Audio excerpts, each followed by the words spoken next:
Saya kemarin agak tergelitik dengan ILC kemarin ya, entah kemarin atau berapa hari yang lalu, ketika ada seorang politisi di sini mengatakan, saya tidak mau munafik, saya termasuk pelaku kecurangan, pelaku money politics. Ketua Bawaslu itu cuma cengar-cengir doang. Coba bayangkan, saya membayangkan bagaimana cara berpikir Ketua Bawaslu ini ketika ada pengakuan dari seorang politisi, which is adalah bagian dari peserta pemilu, mengatakan dia pelaku money politics, dia cengar-cengir. Diproses pun enggak. Bayangkan. Padahal kalau kita cek Undang-Undang 7 2017 itu adalah pelanggaran pidana pemilu yang bisa dihukum. Bang Rapli, itu saya juga ada dan itu pengakuannya dari tim sukses Amin. Ya saya tidak peduli. Jadi Kan- pelakunya dari tim sukses Amin. Iya, saya tidak peduli. Oke. Kan yang saya ingin tegakkan adalah Jadi pemilu tim yang sukses jujur Am- dan adil. Ya, jadi netral dong. Iya dong. Ini Pemilu, sekarang loh, ini posisinya saya sebagai menjelaskan apa? dari sudut ilmu pengetahuan, pemilu yang jujur dan adil. Karena itu siapapun pelaku kecurangan, maka wajib hukumnya dia didiskualifikasi. Kalau kita bicara mengenai pemilu yang jujur dan adil, maka Anda tidak bisa membiarkan orang curang memimpin negara kita, kan seperti yang pernah saya katakan. Nah itulah sebabnya saya heran, loh kok mentalitas Bawaslu seperti itu? Jangankan surat-surat kami, misalnya yang 01 tidak digubris, ini di depan mata saja ada orang yang mengaku kalau dia money politik gak diapa-apain. Ya kan? Oh yang mengaku money politik tidak hanya 01, 02, 03, banyak sekali. Tetapi dia nyengir aja. Karena dianggap itu adalah business as usual, biasa aja. Bansos digunakan sebagai instrumen untuk memenangkan paslon tertentu.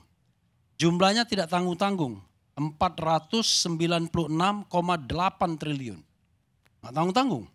Dan itu jumlah itu dalam kategori yang namanya perlindungan sosial.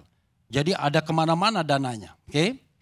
Tapi bagaimana bisa membuktikan bahwa bansos itu untuk memenangkan pasangan calon? Makanya Anda baca permohonan ini nih, saya kasih nih. Bukan, nanti. saya tidak perlu baca. Ini- Tolong jelasin dulu ini salah baca- satu contoh. Bagaimana bisa menghubungkan? Ini ya, baca permohonan ini ya. Ya. Pertama. Saya pikir Kedua, iya. jangan mengganggu saya dulu. Saya lagi menjelaskan. Oh berarti Bukan Saya membuktikan kan itu hanya bukan minta- di sini. Iya. Membuktikan itu bukan di Pembuktiannya bukan di depan Anda. sini. Tapi di Mahkamah Konstitusi. ini Jadi untuk Anda nggak boleh Natalius minta Pigai bagaimana yang saya membuktikan. cintai, yang saya hormati. korelasinya apa? Ya, Bansos ya, ya. dengan memenangkan salah satu.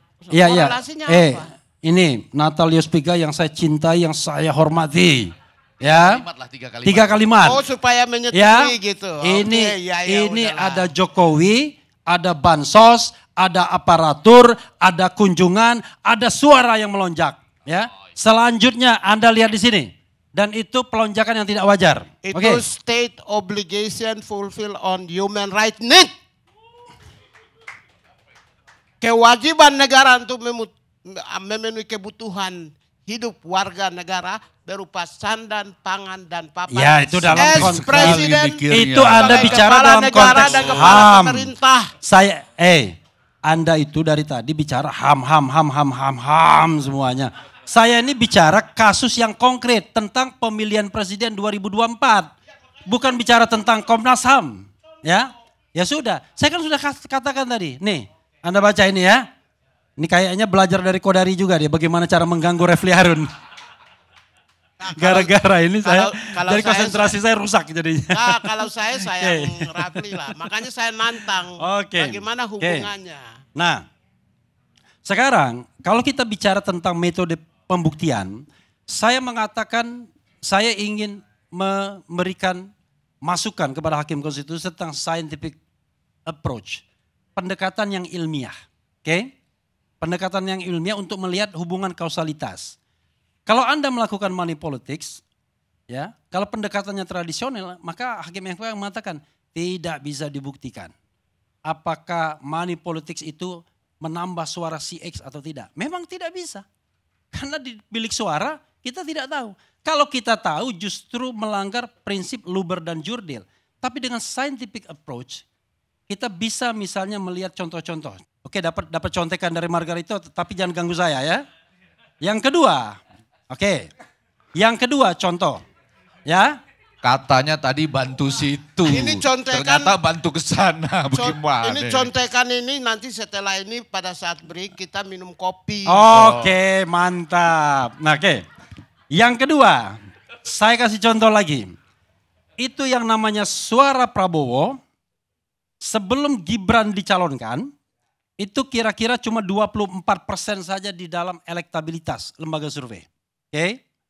Tetapi sejak Oktober ketika Gibran dicalonkan ya pada tanggal 25 Oktober, 25 Oktober, maka terjadi pelonjakan yang luar biasa dan terakhir sampai 58,8. And the question is, bagaimana caranya dalam jangka waktu 4-5 bulan Anda bisa menaikkan elektabilitas sampai 30% lebih? Pertanyaan lagi dari sisi scientific approach. Input apa yang Anda butuhkan untuk menaikkan elektabilitas lebih dari 30% dalam waktu 4 bulan? Itu kan pendekatan ilmiah. Nanti kita tanyakan pada pollster. Oh Pak, kalau ini nggak bisa Pak, cuma omong-omong, nggak bisa cuma kampanye.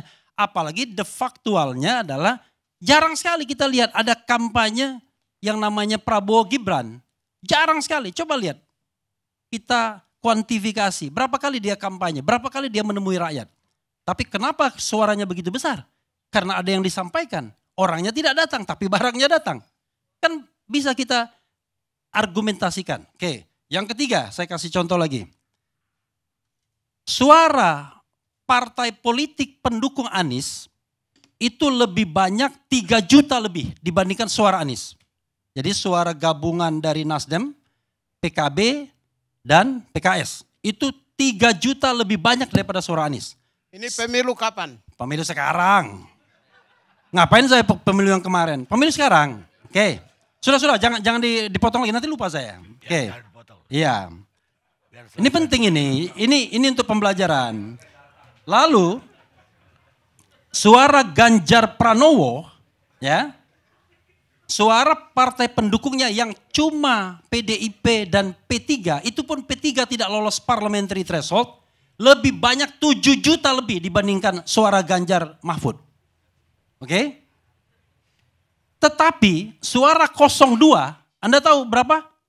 24 juta lebih banyak dibandingkan suara pendukung partainya.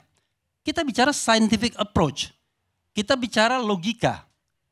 Karena ini sesuatu yang besar. Ntar dulu, jangan diganggu lagi. Enggak, ini logika. Saya kira ini tidak sesat ini. Begini, ini fakta Pak. Fakta, saya mau kasih tahu fakta. Bisa terbuka ya untuk umum. Ada seseorang, sekretaris jenderal partai pendukung, salah satu pasangan. Partainya besar pengusung. Sekjen telepon saya, tanggalnya ada, waktunya apa. Dia ada di kampungnya Bang Margarito. Pigai, saya di kampung di sini, di Ambon. Pokoknya Prabowo presiden, tapi karena saya sekjen partai, saya menangkan partai. Ya udah, oke. Cukup ya. Cukup dulu, saya selesaikan dulu. Oke. Saya ini bicara tentang. Satu contoh. Ya, I know. Bahwa kalau yang begitu Pak. Ini kan tadi ilmu saintifik. Ini yang fakta-fakta di lapangan. Iya, fakta, tetapi Anda itu membandingkan anak ayam sama gajah. Yang saya ceritakan tuh gajah, 24 juta lebih. Suaranya lebih. Yang Anda ceritakan tuh satu orang ngomong. Iya, tapi tetap aja satu. Melulu. Iya, saya mengatakan yang namanya Sirekap ini adalah alat bantu. Benar, Bawaslu ngomong, KPU ngomong, tapi itu alat bantu kecurangan. Kenapa begitu? Ini lagi-lagi pendekatan yang saintifik. Berdasarkan 2 bukti yang kita dapatkan. 1, dari mana angka 56, 57 dan terakhir menjadi 58,58% itu? Ya, ada ahli kita nanti yang akan mengatakan bahwa Sirekap sudah disetel. Ini sekian, ini sekian, ini sekian. Ada orang yang mengatakan kepada saya bahwa Sirekap itu sudah ada isinya sebelum penghitungan suara. Waktu Indonesia bagian Barat, penghitungan suaranya dimulai pukul 2. Tapi pada pukul 1 sudah berisi itu barang. Ada ribuan TPS yang terisi katanya. Dan saya tanya, ini di mana provinsinya? 4 provinsi di Sumatera, berarti confirm waktu Indonesia bagian Barat. Artinya belum dilakukan penghitungan suara, sudah ada isinya. Oke. Ahli kita yang akan kita ajukan juga mengatakan hal yang demikian, tapi saya tidak sebutkan namanya untuk keamanan dirinya. Maka saya katakan, si rekap sudah diisi, lalu dikonfirmasi oleh quick count. Nah, the quick count is a big question. Pada saatnya kita juga harus tanya, kita harus cek quick count ini, apakah mereka menguasai hulunya, apakah mereka menguasai inputnya. Oke, quick count sebagai sebuah metode yang ilmiah, tapi apakah Anda kontrol hulunya? Iya, field workernya. Apakah Anda kontrol pemilihan TPS-nya? Nah, quick count sama semua. Oke, 56, 57, 58 itu sama semua. Dan setelah quick count hadir, si rekap down. Hilang itu barang. Si rekap. Kenapa? Saya menduga biar orang tidak bandingkan dengan si rekap yang baru mau mulai bekerja. Malamnya muncul si rekap dengan persentase yang sudah sama. Kalau kita bicara tentang evolusi suara persentase, nggak bisa dia. Tergantung siapa duluan yang input. Kalau yang input Aceh ya pasti 01 duluan. Bisa 90%. Tapi ini enggak. Dari hari pertama sampai si rekap almarhum.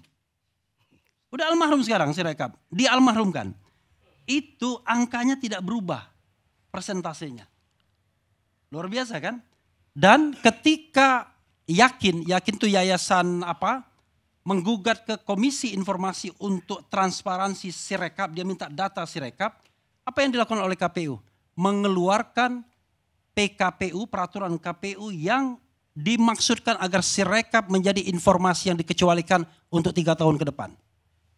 Artinya KPU benar-benar melindungi Sirekap agar tidak dilakukan audit forensik.